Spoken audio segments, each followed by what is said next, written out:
You're listening to the Corbett Report. CorbettReport.com. Welcome, my friends. Welcome to another edition of the Corbett Report. I'm your host, James Corbett of CorbettReport.com, podcasting to you, as always, from the sunny climes of Western Japan, here on this 29th day of October 2012. Welcome to episode 249 of the Corbett Report podcast, How to Manufacture or Suppress Outrage. It should only take a moment's contemplation, even for the most incredulous of listeners in the audience, to satisfy themselves that there are numerous examples supporting the proposition that the 24/7 news cycle is completely dominated by issues, topics, and stories of no significance whatsoever. These stories arrive on the scene, monopolize the news networks to the point of utter tedium, and disappear just as quickly, leaving little more in their wake than a few catchphrases or fleeting pop cultural references. Justice for Trayvon, Sandra Fluke, Stop Kony 2012. All of these stories, just appearing within the last year, are almost completely forgotten today, but at the time garnered and provoked incessant, round-the-clock news coverage and endless pontification by the talking heads of the controlled, bought and paid-for corporate media. In that context, the coverage of the Kony 2012 phenomenon on the March 7th, 2012 edition of New World Next Week serves as a reminder of the danger of the news cycle being driven by PR agencies, celebrity tweets, and a misinformed, easily misled public. We will begin with a story from the National Post, but like probably millions of other people out there, I first heard about it this very morning on FaceSpace and Jitter and all the social network holes. Joseph Kony viral video campaign clouded in controversy. A documentary film aimed at exposing the heinous acts of Ugandan war criminal Joseph Kony, and that's Kony, exploded over the internet Wednesday, drawing praise and condemnation from the millions who viewed it. The half-hour film, Kony 2012, made by the U.S. organization Invisible Children, tells the story of a child soldier named Jacob and the charity's push to have the U.S. intervene to stop the LRA. That would be the Lord's Resistance Army. The campaign is kicked off just as the LRA, a cultish militia led by Kony that has terrorized parts of Africa for decades, launched a new spate of attacks in the Democratic Republic of the Congo. Millions of Twitter users use the hashtag #StopKony, vying for the top trending spot among other popular topics today like the iPad 3 and football players like Peyton Manning. Dear Joseph Kony, I'm going to help make you famous, hip-hop icon P. Diddy, and there were other folks, Bieber and Rihanna and all your favorites in the pop culture kingdom, spreading the word, hopping on the bandwagon as so many folks do. But continuing. The film's narrator, Jason Russell, explains how U.S. advisors to Uganda could train government forces in the technology needed to hunt down Mr. Kony in the jungle. Last October, U.S. President Barack Obama agreed to send 100 troops. But the campaign has been met with suspicion and condemnation, with some critics denouncing the push to hunt down Kony as irresponsible and immoral. Quote, the immediate question is whether Kony is captured or killed, end quote, wrote PhD student Jack McDonald from King's College London, that while he supports the desire to raise the profile, as so many folks do and would, of the heinous nature of Kony's crimes, considering this whole kind of viral marketing campaign dangerous, the idea that popular opinion can be leveraged with viral marketing to induce foreign military intervention is really, really dangerous. It is immoral to try and sell a sanitized version of foreign intervention that neglects the fact that people will die as a result. That goes for politicians as much as Jason Russell. Invisible Children did not respond to a request for comment, as of course they are no doubt deluged with all of this going on. James, before I throw it back to you, this really kind of struck on something I've kind of seen woven throughout many of the other stories playing out on the geopolitical stage right now. And for me, it kind of seems to be part and parcel with the finalization of turning the well-meaning progressive Democratic left, the complete capitulation and just turning into calling for the bloodlust. Yay, we killed Osama. Yay, Andrew Breitbart's dead, which, by the way, I'm waiting for the videos he was going to put out. And, yay, we're sending threatening messages to Limbaugh and all of these things. We love it when our cool blues-singing president brings on the terror, just like the other cool saxophone player that, burnt down that evil church in the 90s.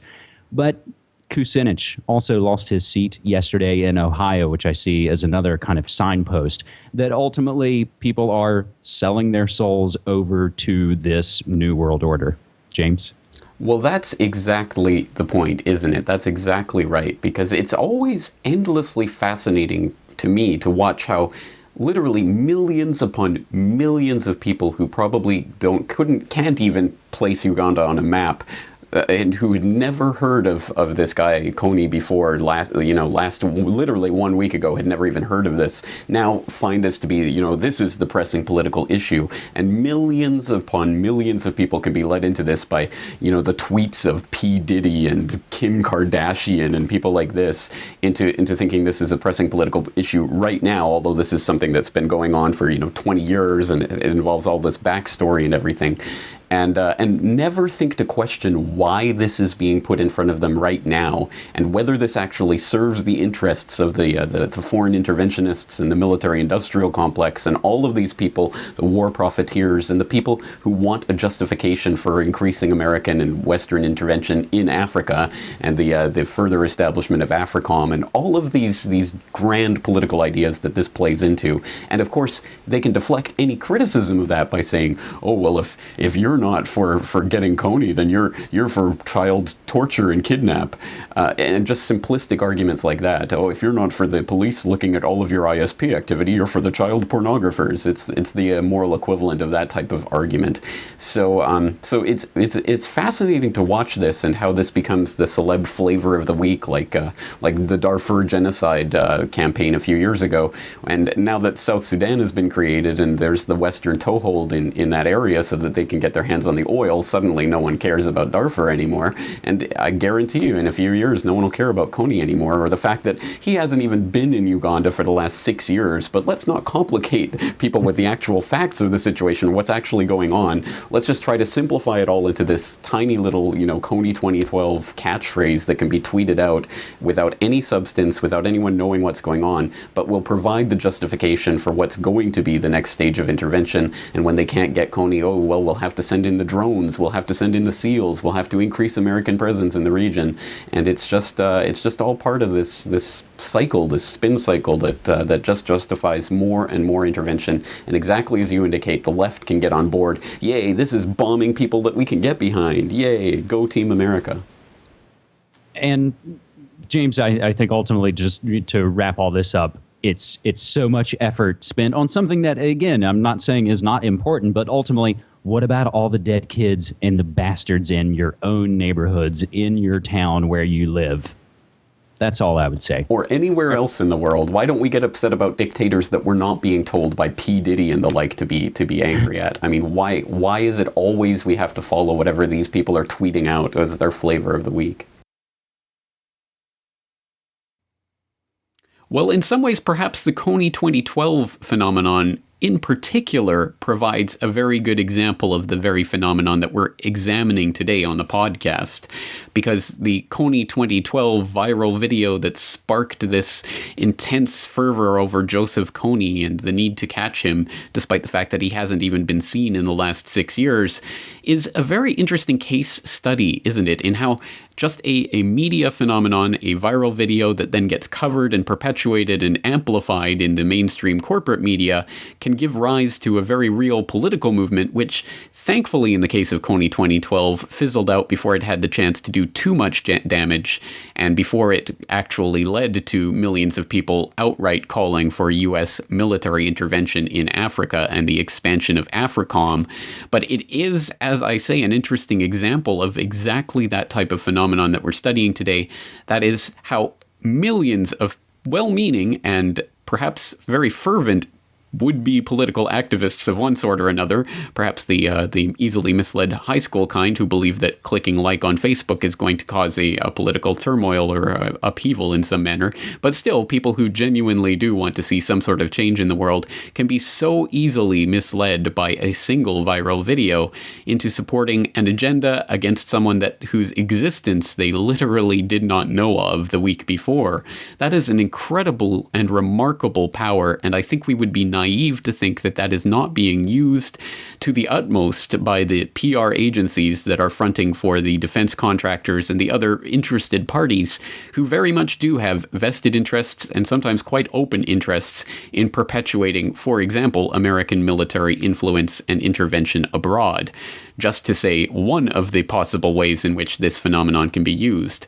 So let's study it in some other examples and other contexts in certain cases where it was perhaps much more effective than simply the Kony 2012 phenomenon, which of course fizzled out quite quickly in the wake of the mental breakdown of the purveyors of that video and the revelation of the ties of the makers of that video to the US State Department and the fact that Kony hadn't been in Uganda for 6 years, etc., etc. That movement did fizzle out quite quickly, and the Kony boogeyman is still trotted out a little bit. For example, Clinton brought it up in her trip to Africa recently as one of the reasons why Uganda should be clamoring for more American drones to help in their search for the Kony boogeyman. But for the most part, the political momentum has faded.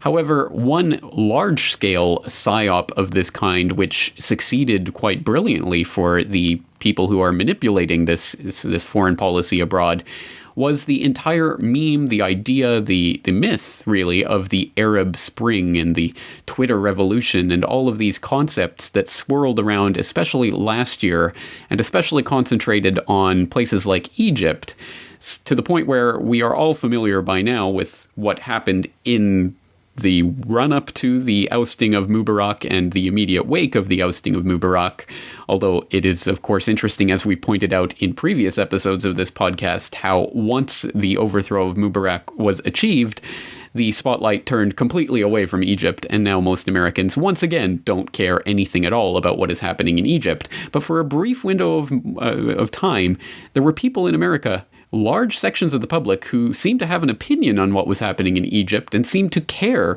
for the first time, presumably in decades, about who was leading the Egyptian government. Demonstrators in Tampa said to make a lot of noise about the civil unrest in Egypt.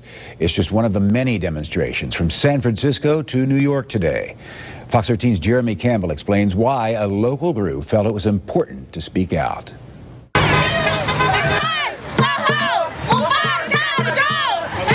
They carried signs and waved flags for freedom, showing symbols of peace in the midst of the afternoon traffic rush on Del Mabry Highway.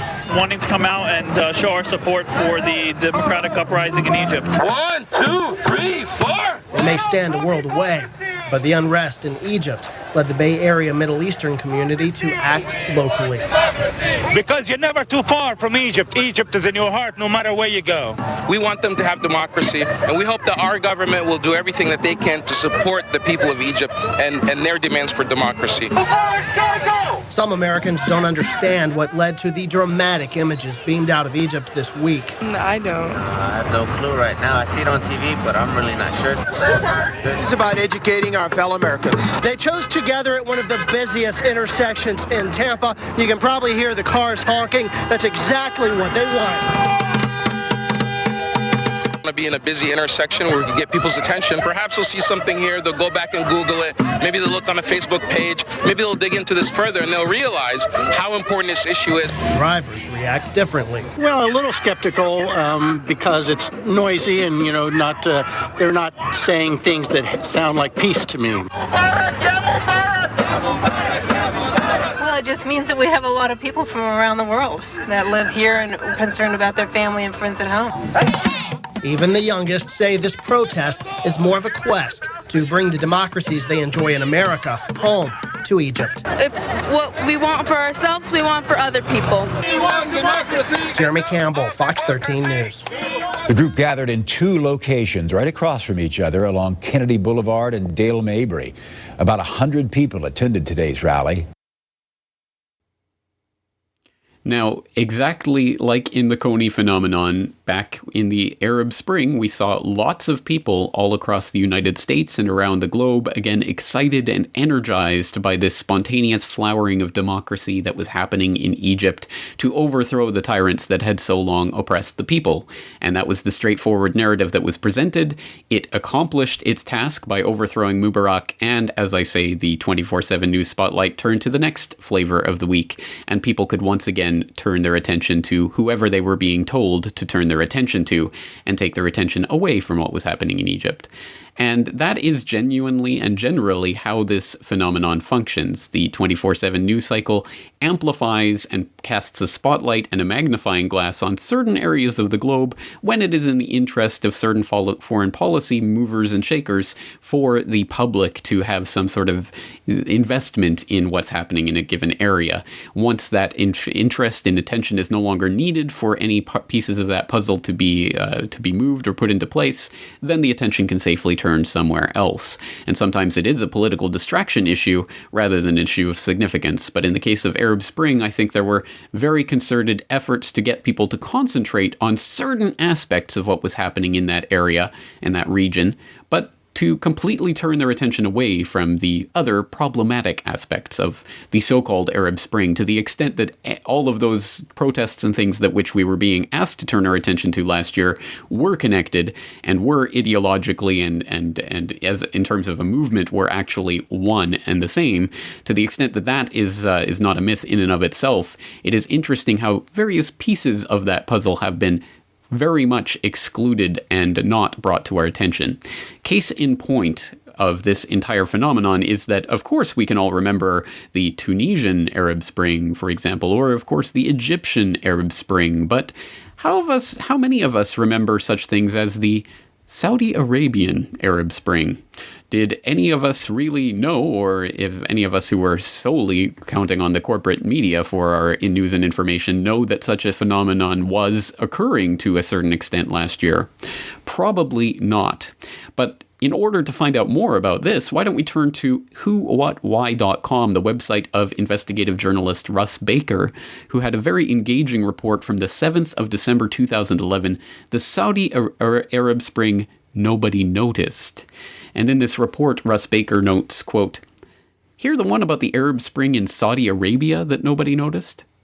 No, this is not a joke.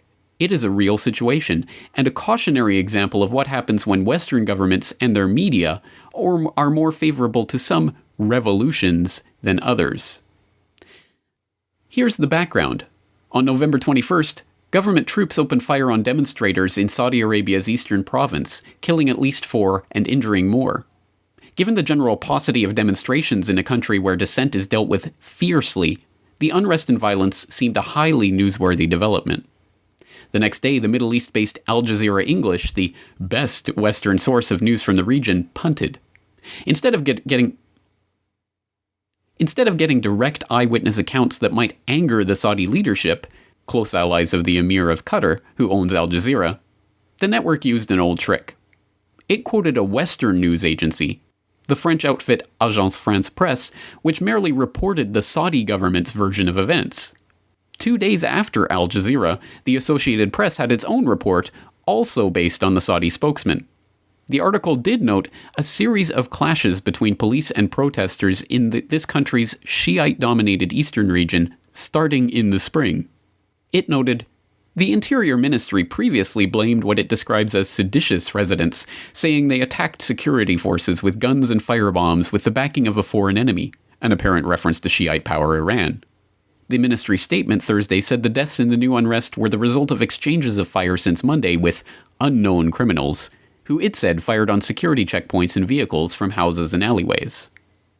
The purported context comes in the final paragraph. There is a long history of discord between the kingdom's Sunni rulers and the Shiite minority concentrated in the east, Saudi Arabia's key oil-producing region. Shiites make up 10% of the kingdom's 23 million citizens and complain of discrimination, saying they are barred from key positions in the military and government and are not given a proportionate share of the country's wealth. The salient point in Saudi Arabia, however, is not really ethnic discrimination which exists throughout the world. It is the story of the avarice and brutality through which one extended family dominates a country. In Libya, the uprising was dominated by a distinct tribal opposition, yet it was quickly characterized as representing broad national sentiment with a kind of nobility and inevitability. Not so up to now when reporting on the Saudi protests. In truth, dissatisfaction with the Saudi royal family is hardly limited to the Shiites, and the levels of anger are probably as great and perhaps greater than that felt by the average Libyan toward Gaddafi.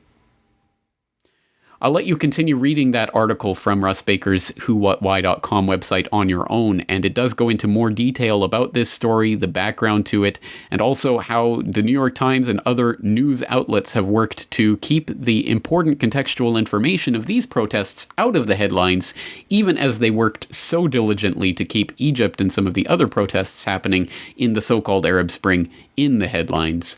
And it is very much quite apparent and blatant what is happening here. People who are friendly to U.S. interests and are allies of the United States government are not going to be covered in the same way as governments of countries that are not friendly and allied to U.S. interests. And one example of just such a blatant double standard in the reporting on the so-called Arab Spring is the reporting that happened or failed to happen or happened but was not reported as happening in Bahrain.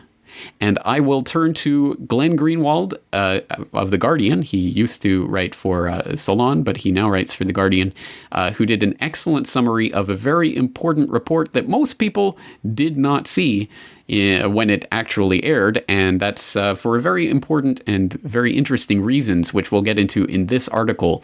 The article is headlined, "Why Didn't CNN's International Arm Air Its Own Documentary on Bahrain's Arab Spring Repression? A former CNN correspondent defies threats from her former employer to speak out about self-censorship at the network." Quote, "In late March 2011, as the Arab Spring was spreading, CNN sent a 4-person crew to Bahrain to produce a 1-hour documentary on the use of internet technologies and social media by democracy activists in the region. Featuring on-air investigative correspondent Amber Lyon, the CNN team had a very eventful 8-day stay in that small US-backed kingdom. CNN's total cost for the documentary, ultimately titled iRevolution: Online Warriors of the Arab Spring, was in excess of $100,000, an unusually high amount for a 1-hour program of this type. The portion Lyon and her team produced on Bahrain ended up as a 13-minute segment in the documentary. That segment, which as of now is available on YouTube, is a hard-hitting and unflinching piece of reporting that depicts the regime in a very negative light. In the segment, Lyon interviewed activists as they explicitly described their torture at the hands of government forces, while family members recounted their relatives' abrupt disappearances. She spoke with government officials justifying the imprisonment of activists, and the segment featured harrowing video footage of regime forces shooting unarmed demonstrators, along with the mass arrests of peaceful protesters. In sum, the early 2011 CNN segment on Bahrain presented one of the starkest reports to date of the brutal repression embraced by the US-backed regime. On the 19th of June 2011 at 8 p.m., CNN's domestic outlet in the US aired iRevolution for the first and only time. The program received prestigious journalism awards, including a 2012 gold medal from New York Festival's Best TV and Films.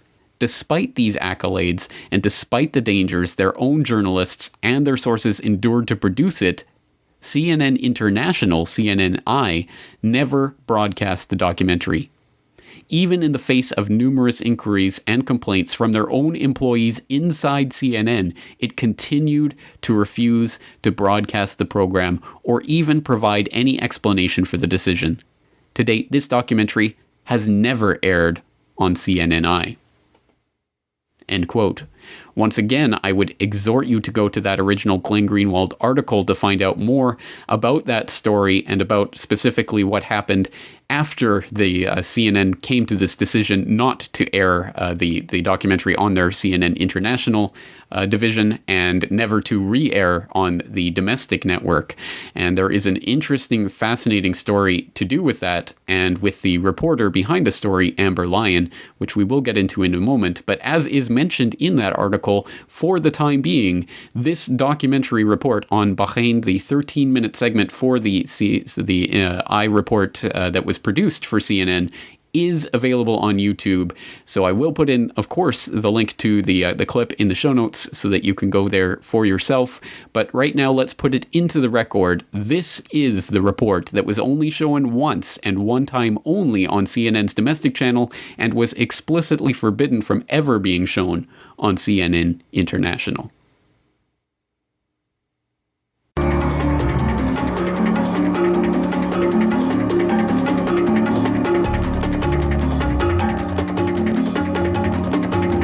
Egypt, flying to the Kingdom of Bahrain. Our plane was largely empty. You definitely know you're heading into an area of unrest when you are one of the only people on the plane headed to that country. Days after the Egyptian revolution toppled President Hosni Mubarak, Bahraini citizens took to their streets to demand reform.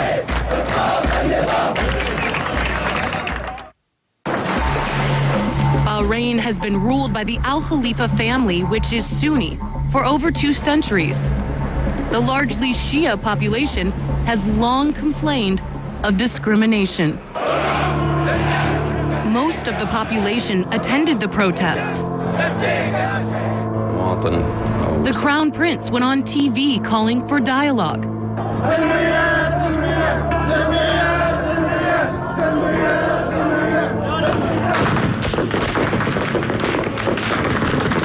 But when unarmed protesters were killed by the Bahraini police, the hopes for reforms dimmed.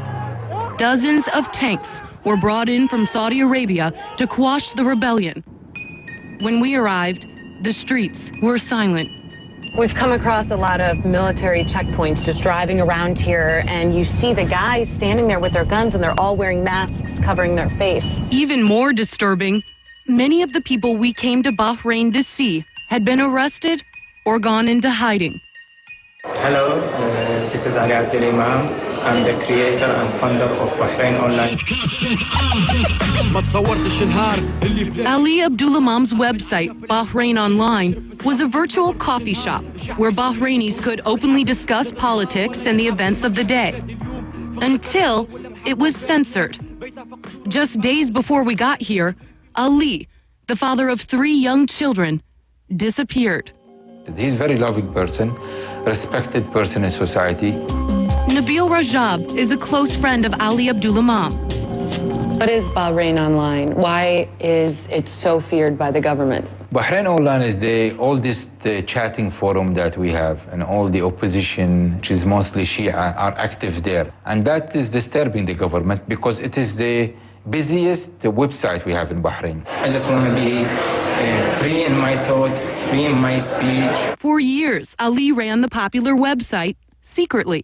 Everybody thought it is an engine where many people controlling it. It's only one guy. For many years, nobody knows who is the guy behind it. Unfortunately, he paid a lot of price for this activism. He lost his job. Ali was an engineer for Gulf Air, the government-owned airline. In September 2010, he was arrested for spreading, quote, false information. And I told him just to wait for me half an hour. I'll call you back and I'll get a lawyer to go with you. I called him half an hour. He did not reply. From that moment, he disappeared. The message went out across the blogosphere. Free Ali Abdul Imam. When the protesters took to the streets on February 14th, this was one of their demands. And the royal family listened. The moment he got out of the prison, he joined the protest again. It didn't deter him? No, it did not. I mean, I was surprised. Those people who came out, they were tortured very badly. And all of them, you could see the mark of torture in their bodies 6 months later. This revelation is coming from the internet. Ali spoke about the torture to Al Jazeera. The faylaqa, which is the hardest thing, they put something under your leg and then they just tied your legs. Then they put handcuff in your hand, and your hand should be like here. Then they put you like this, and my face should be like this, and they hit you in your feet and legs. We asked Bahrain's foreign minister about Ali. We had planned to interview him, and we saw online that he had gone missing and security forces had raided his home overnight a couple weeks ago.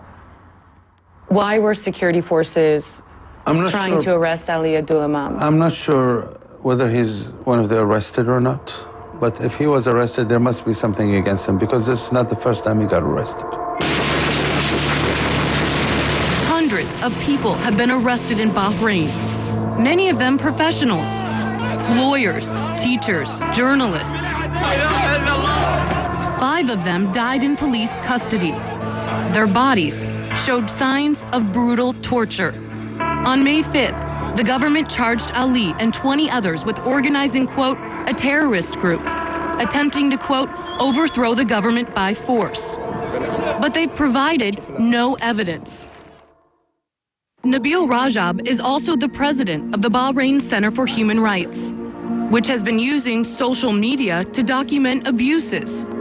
He says all human rights defenders are targets. My house was raided a few nights ago. What happened when the police came and raided your house? It's not police, it's around 25 masked men entered my house. They just took me to the bedroom, handcuffed me in front of my daughter, and start searching the house. And what did you do when your dad was taken away? What did you do online? Facebook. You went right to Facebook and told everyone that your dad had been taken away? Yeah. We should go inside, because they're obviously looking at this house. When we return, our own run-in with Bahrain's masked men.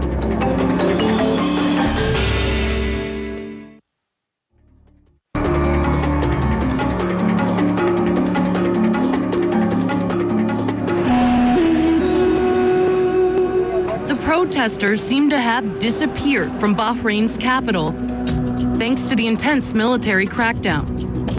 We ventured into another side of Bahrain, a side the government didn't want the world to see, to find out where they've gone. We drove to the Shia villages, passing military checkpoints as we left the capital.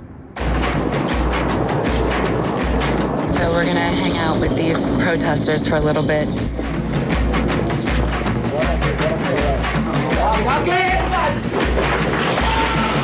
This is what the protests look like today. Young boys who've been hit with tear gas. We smelled it ourselves. My eyes are burning. It feels like I shot a lemon in my eyes. And you can feel it in your throat right now. It's hard to breathe. We're just a short drive from the naval base of the United States 5th Fleet. Human rights advocate Nabil Rajab is our guide. So this is the tear gas that they've been using? It's 3 pieces of tear gas comes from here. And These are them? No, this is another thing, either for the rubber bullet or for the tear gas, a different type of tear gas. The neighborhood looks like a war zone. People spray painted the names of the martyrs on the walls, but then it's been covered up with this white paint by the government. I mean, it's everywhere. We don't want to see killing in our country. Online, advocates like Rajab say security forces have been shooting into neighborhoods with birdshot every day, striking unarmed civilians. They've been documenting the wounds on Facebook. He said already I removed around 40 from my body in the hospital. This is birdshot. He says that the police have been using this to shoot them. They're just little pellets they get in the body. Look what something that small can do. You see where he has them all over? They shoot it from very close distance. That's why it's been killing people. And this one, you can, with one shot, you can hit 20, 30 people at once. Here you can feel where some of the pellets are still in his body. Still in his body because he's too scared to return to the hospital after the military took it over last month.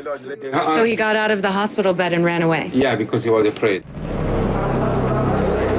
Doctors and human rights organizations accuse security forces of using hospitals to identify, capture, and torture protesters. Oh my God, what happened to him? Sound bomb. A sound bomb? That's what he calls a flashbang grenade. You have people wounded every day and you don't know how to deal with them. You don't know where to take them. Doctors are getting beaten, tortured inside the hospital. Nurses getting arrested and beaten. But Bahrain's foreign minister denies the government is attacking or torturing anyone. The police would not walk into a neighborhood and start shooting people. So they're not shooting into the neighborhoods right now? No. They won't go and attack a neighborhood unless they are looking for someone. The protesters can't compete with the government's weapons, but they still have the internet. Can you raise your hand if you have a Facebook account? 1, 2, 3, 4, 5, 6. Our gun is Facebook. 100%. Everything's happening in all country. It's by Facebook. As we traveled through the villages, the skies were often patrolled by helicopters. When we reached Rajab's home, suddenly, half a dozen military and police vehicles surrounded us. What are they doing? About 20 men wearing black ski masks, some in civilian clothing, pointed machine guns at us. They forced us to get on the ground at gunpoint. They erased all the video they found. Then we were taken to a police station and interrogated for nearly 6 hours before being released. Bahrain's foreign minister says our detention is part of the new necessary security in the country. It had to be done nowadays during this period of restoring law and order in a way that protects everyone, including your team. Is that unusual for masked men with guns? I mean, there were about 20 of them approached us. Well, it's unusual because the whole situation around us in Bahrain is unusual. We have never seen this before in our lifetime. After we are detained, government minders are attached to our team at all times. They do not allow us to film any of the tanks or soldiers. Come on, how can we not shoot this stuff? Our minders tell us there are no protests. If there's a protest today, What protest? There's no protest. The minders instead bring us to see the nice things in Bahrain. Enter in through here. They take us to see the mall. So we're, I guess, going to go shopping. Meanwhile, as we are being minded, human rights workers tell us security forces continue to raid homes late at night, taking the opposition away, one by one, at gunpoint. And Ali Abdullah Mom is still missing.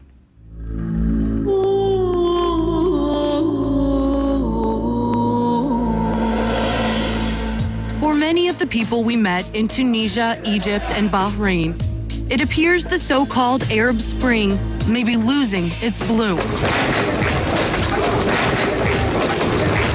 The Tunisian government has once again started to censor political content. And in Egypt, demonstrators are still protesting alleged torture at the hands of the military. In Syria, Yemen, and Libya, government troops have opened fire on protesters, killing thousands. But this online revolution is still shaking the foundations of some of the world's most repressive regimes. Governments may be able to silence individual voices of protest, but they can't put the genie back in the bottle, and they can't stop the I revolution.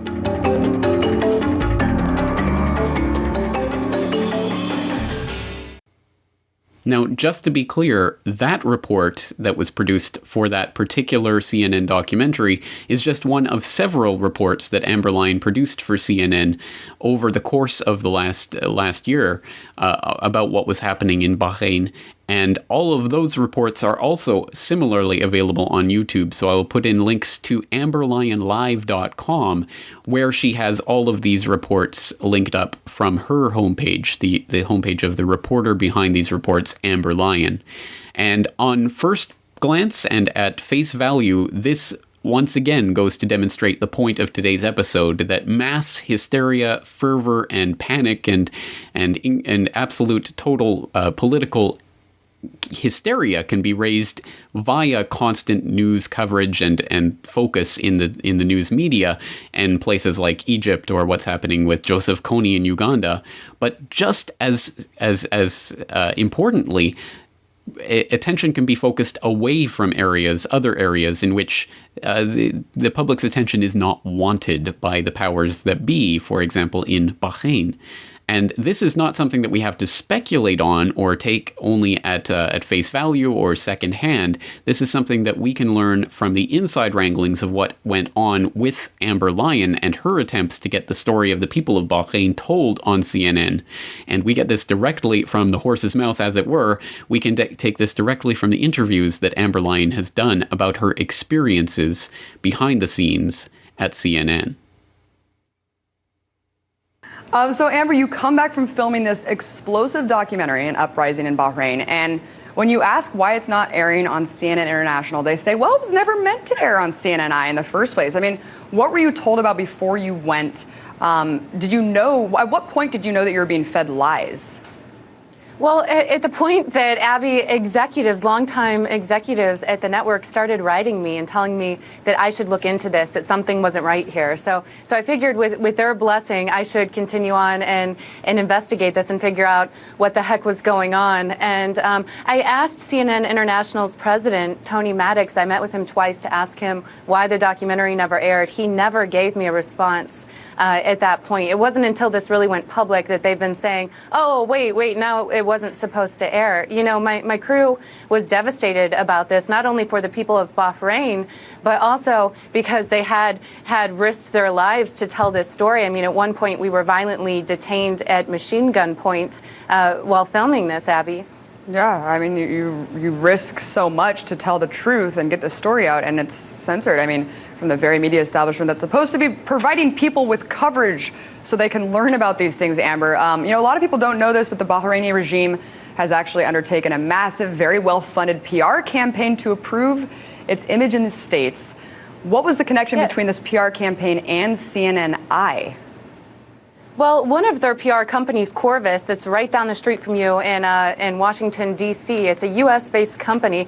They would actually call the CNN desk and complain about me and tell me that I needed to include statements that pretty much delegitimized the human rights activists that I was using in my report. So these PR companies are working for this regime, essentially being the mouthpiece for the U.S. media, trying to use intimidation. And Abby, the more I investigated, I was actually able to uncover something that really made me feel defrauded as a journalist. Not only our sources, we found out that Bahrain is a paying customer at CNN. Instead of watchdogging Bahrain, CNN International is actually taking money from the regime in exchange for producing content that they then air, and it's pretty much disguised as news because there's almost no disclosures that this rosy content about pearl diving and how the Crown Prince is progressive is paid for by Bahrain. And Abby, you know, as a journalist,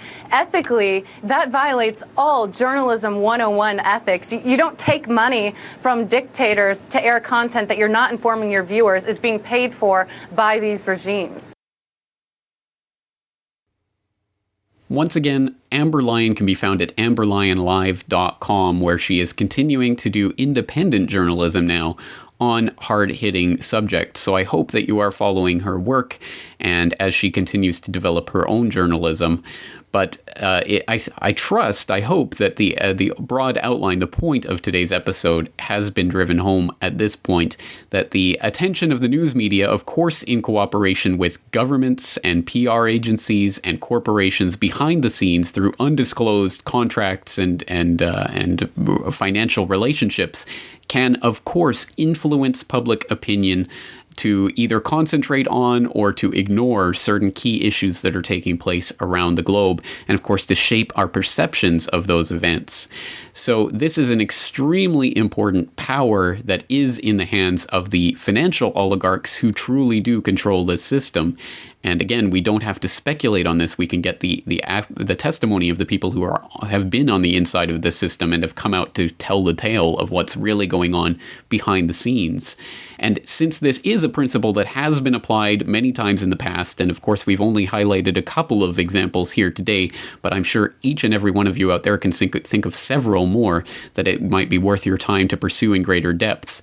But if we can think of these from the past, then surely these exact same processes are going on today, either to distract us from important things that are happening that they don't want us to know about, or to focus our attention on things that they do want us to think about and to shape our perception on those issues. So if it is happening today, in what ways is it happening? Well, again, I will only posit a couple of examples because we could literally be here all day talking about the examples of the ways that this phenomenon functions in our society.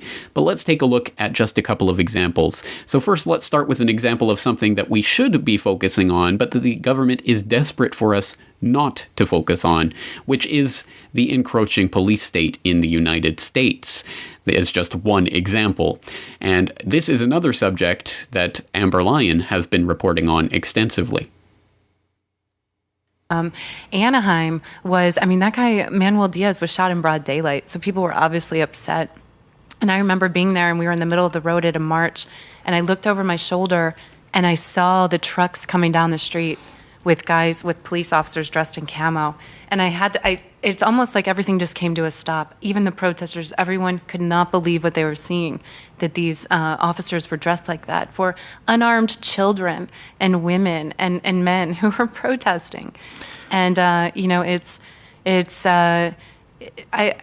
feel a systematic crushing of dissent or protests by police departments across the country. Was there any danger? Was there any looting or any rioting? I mean, what was going on that they would feel the need to bring in essentially, tanks and military? What is that? They were trying to head to Disneyland. So the protesters are upset. They feel like it was influenced somehow by Disneyland because they were going to march and they felt that you see them, they're there on horseback. Oh, I remember I took a shot of that lady too. And so they literally made it impossible for the protesters to march. Look, that's what I saw when I was walking down the street shooting photographs, and I couldn't believe it. Horses, dudes on horses. Yeah, and look, they're carrying bokens in their hands. Those are wooden Japanese swords to hit people with. See that officer there? Not only that, they were firing beanbag rounds and tear gas. The horses have eye goggles on.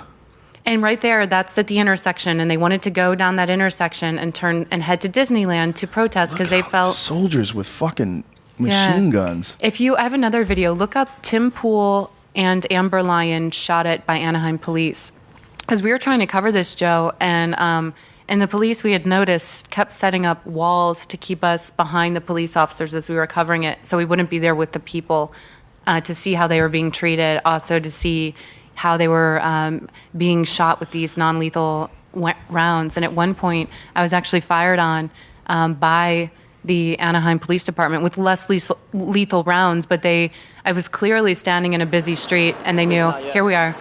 I can see something, I can see camera men over across the street. So we're in a busy street, and there I am right there. And the guy yells, fucking pigs.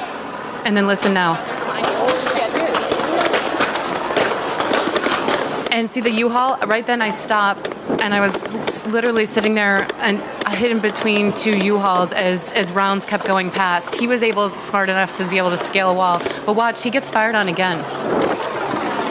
By the way, those bullets, they're non-lethal. They can take your eye out easily. Yeah, if they hit you in the eye, you're dead. Not only that, if they hit you in the ribs, and your ribs go into your heart, it can kill you. If it hits you in the neck, and in the head, it can crack your skull. I've seen it happen overseas.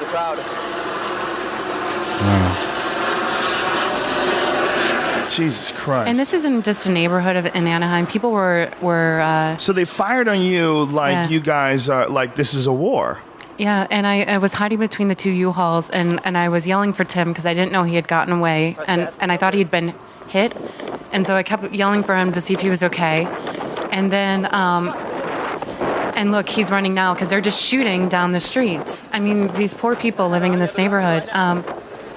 Jesus Christ. And And so at this point I come out. So this is just the cops doing this? Yeah, this is the police. So who are we really scared of here? The protesters or the police? Because the protesters weren't shooting at me. And I clearly have blonde hair and a bright green shirt on, and was shooting photos of a dumpster that had been set on fire. And finally, when after a couple minutes I ran out and I screaming press, and they quit firing. And one of the officers looked at me and said, "I was really worried about you." And then he also said, "Don't you know how to cover a riot?" And then he pointed back at a photographer who was behind the police line with them, following the police, instead of actually hanging out with the protesters like we're supposed to do as journalists. We're out there to be a watchdog on authority and protect the public. And in other words, that's what I believe they were doing, is trying to keep me from being with the protesters to film their injuries as civilians and bystanders were getting hit by these less lethal rounds. And that's pretty scary, because they're trying to oppress not only these voices of dissent, but journalism and journalists. Well, once again, you can continue watching that interview that Amber Line recently gave on the Joe Rogan podcast, or you can consult other sources on these topics. And of course, we've covered them many, many times in the past.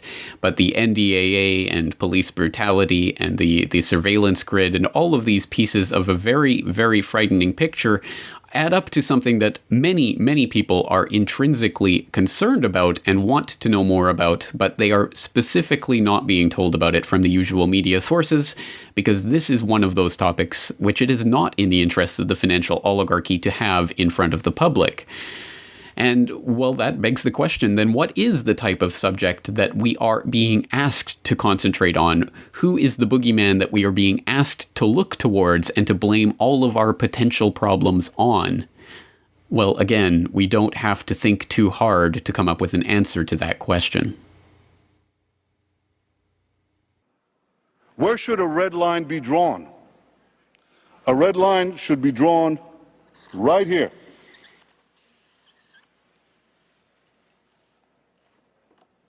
Before Iran completes the second stage of nuclear enrichment necessary to make a bomb, before Iran gets to a point where it's a few months away or a few weeks away from amassing enough enriched uranium to make a nuclear weapon,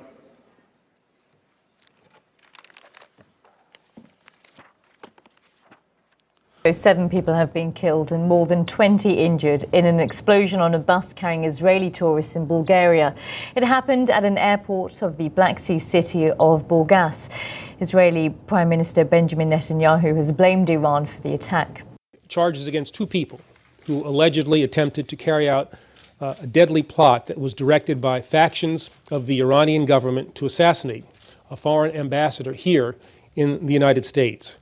Ayman al-Zawahiri, the new leader of al-Qaeda, is very keen to stamp his imprint on the international jihad and take revenge for the killing of Osama bin Laden by the Americans last year. And in so doing, he has got very senior personnel in Iran liaising with the Iranians, principally the Al-Quds organization, the covert organization used by the Iranians. And they're going to be seeking, or they are seeking and getting some funding from the Iranians and also training. Attorneys emerging from federal court in Manhattan claiming victory after making their case that Iran was linked to the 9/11 attacks. A federal judge says he'll issue a default judgment saying the plaintiffs established their claims with sufficient evidence. Iran never responded to the suit filed on behalf of widows like Tara Bain. In so many ways, the propaganda is so transparent that it doesn't even need refutation, but simply exposing the fact that people are being steeped into this indoctrination. This is the boogeyman. Fear this. Think about this. Associate this country or this leader or this person with evil, and then we can just dangle the word evil in front of you and you will be led along towards whatever agenda. These are simple, basic psychological techniques that almost need no elaboration in and of themselves. They just need to be placed in the proper context so people can can understand what is happening to them. And I do have faith that the vast majority of people out there, except for the people the most invested in the system, or the people who are just so far gone that they have absolutely no understanding of how the outside world impacts their own lives, will be able to understand and will be able to cotton on to what is happening when it is placed in front of them. And when that is done and people still refuse to actually question the reality that they're being fed on the network media, etc., then the problem is theirs and the ball is in their court. There's not much more that we can do about it. But we have to continue hammering this point home as much as we can and as hard as we can to as many people as we can, because there are still, believe it or not, there are still people out there in the Matrix who can be rescued from this and who can see through the psychological trickery that is really no more complicated than the types of tricks that one might employ to fool an elementary school student or something. But it's so basic and it's so obvious, but it still has to be explained, and we still have to put it before the people that they are being ensconced in this media matrix. And all of us are prey to this to a certain extent or another. Even the people who can see through the blatant propaganda still can become caught up in constantly refuting this or that piece of the propaganda puzzle, instead of constructing an alternative to what is happening that might actually make a difference. And of course, that is always the question of what can be done, what should be done to combat this agenda overall. And on that note, I would like to direct people to an excellent new report on landdestroyer.blogspot.com. In fact, 2 reports, which I think go some way towards providing that answer that we are looking for towards these questions of what can be done. One of them is called Countering the Corporate Insurgency, which is an excellent examination of the U.S. government's own counterinsurgency guide and its own field manuals on counterinsurgency, and how they shed light into the corporate insurgency, which is increasingly taking control of our lives in most of these so-called Western democracies, but also how the counterinsurgencies can work against those corporate insurgencies and can actually unroot them from power. There's another excellent report called Self-Sufficiency, a Local Solution to a Global Problem, which again, I think concentrates on the important point that political action, that as it is organized in big marches on Washington, etc., is almost always, in its most fundamental underlying respects, supportive of the system that it supposedly threatens. And I will let you read that report for yourself to understand how that system functions and how almost every type of protest activity that we can think of still ends up supporting the big Fortune 500 companies that sit on the corporate boards of the Council on Foreign Relations and the other bodies that are working together to create this media matrix, which again we are trying to combat. So again, there are solutions to these problems, but one thing that I wanted to do in today's episode, and I hope I have been able to accomplish, is simply to highlight the basic principles upon which this all works. Namely, that we can have this outrage manufactured in our society by constantly having certain issues dangled in front of us and being told to hate and despise certain boogeymen.